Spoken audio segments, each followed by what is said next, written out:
Welcome to Hartford's Focus on Community. Today we have Chuck Simons in the studio going to talk with us about the Fisheree. And you are the current president of the Lions Club, and they are the ones sponsoring the Fisheree. Yes, this is our 41st year doing a youth fishery. It's always on Father's Day weekend, so it'll be Saturday the 14th of June, so it's coming up in a couple weeks. So Now, I know the Recreation Department is in charge of stocking the pond. And is that something that the Lions Club says, I would like this type of species of fish? Actually, they're in charge as far as we have to have it's cheaper if we have a government agency get the permits for the fish, because to stock Okay. the pond, we have to have permits. So yeah, we've been working with Mike before that, now Randy, every year getting the permits. And actually, the Hartford Lions Club is the one that pays to stock the fish. We stock Sure. with about $2,000 worth of fish every spring, and it's usually anywhere from 5 to 8 inch bluegills, crappies, rock bass, and perch. So there's no bullheads. Years ago we used to stock with bullheads, and that was just too hard for kids to take it off. So we stock it with those game fish, and it's $2,000 a year we spend on it. The registration starts at 7:30 and goes to 11:30. People ask why don't you just do it all day? Well, the kids' attention span is only good for 2-3 hours because it's anywhere from age 4 to 15. And by getting close to lunchtime, they just want to be Sure. done. So by 7:30, we usually have at least a dozen people. By 7 o'clock, usually by a dozen people ready to register already with their Okay. with their kids. So we hand out first, second, third place for the biggest fish on 5 age categories. And then we also have 15 to 20 door prizes that they can register for, and we pick for at the end. And so at 11:30, we feed them our gourmet meal of hot dogs, chips, and a drink, and that's all donated by Gaiman's Rapid Mart.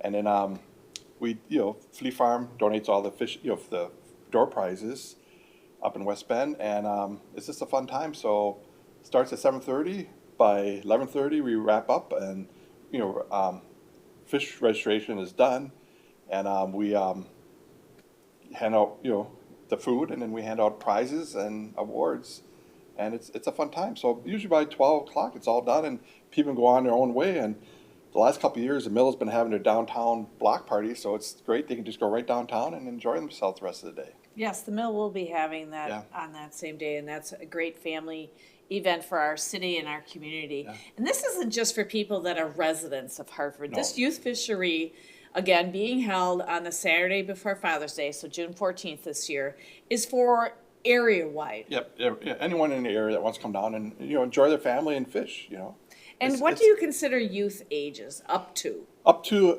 youth ages, it's open for anyone ages 4 up to age 15. Okay, 15. Yeah. Good to know.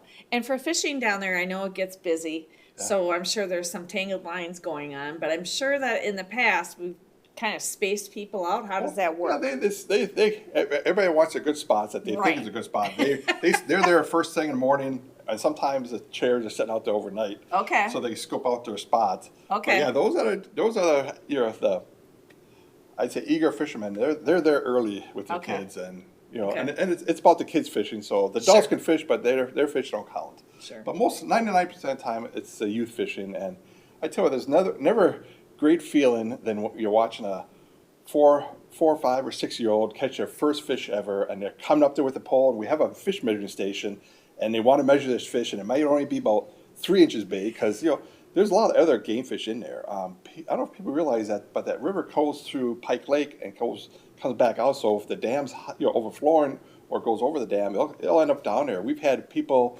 with the largest fish end up being not walleye. Yeah, we've had walleyes. We've had usually a northern or bass or trout. Trout. They stock with trout every spring. Right. But other game fish comes down through the dam, through Pike Lake. So that's why there's a lot of fish in there. So, and everyone's pretty much guaranteed there's always to catch something.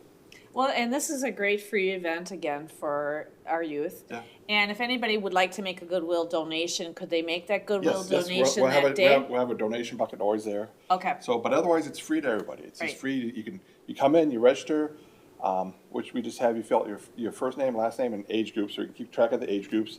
And you get a T-shirt, a free T-shirt. Nice.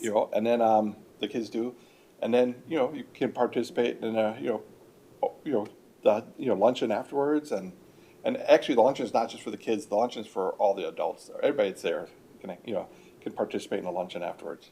And I know you have your other volunteers there from the Lions Club. Yeah. If anybody's having problem with a fishing line or a fishing rod, I know that in years past, there's been other rods available Yep. if someone doesn't have the equipment. Yeah. We have a couple of our line members, including myself. We go around finding, looking for donations or finding at rubber sales used fishing rods, and we fix them up. So we usually have about a dozen to 2 dozen fishing rods there every event. And then they can use it, and when they get done, they usually would turn it in. But the first question I ask them is, will you go fishing again? If they say yes, then keep the rod.